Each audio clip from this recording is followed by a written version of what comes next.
সবার জন্য গণ নির্দেশনা, যারা যারা ছবি তুলতেছেন, ভিডিও করতেছেন, দয়া করে এই সময়টা কোরআন তেলাওয়াত, গীতা, জাতীয় সঙ্গীত চলার সময় সবাই সবার মোবাইলটা সুশৃঙ্খলভাবে পকেটে রেখে দেন। আমরা একজন দায়িত্ব নিয়ে আমি নিজে ছবি তুলবো, ভিডিও করবো, ঠিক আছে? আমরা সবাই মোবাইল ভিডিও বন্ধ রাখি, ছবি মোবাইলটা পকেটে রাখি, সবাই না করি। আমি যাকে বলবো সেই মোবাইল একটু তাহলে কি হয়, আপনি একটা মোবাইল করতেছেন, আরেকটা ব্যানার করতেছেন, ব্যানারটা শুনে যাচ্ছে, ব্যানারটা সুন্দর লাগতেছে না, দেখতে খারাপ দেখা যাচ্ছে। আরেকটু লম্বা হয় নাকি? আরেকটু লম্বা হয় তাহলে তো লাগা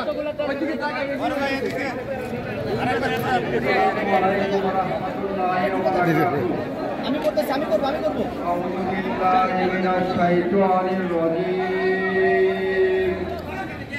বিসমিল্লাহির রহমানির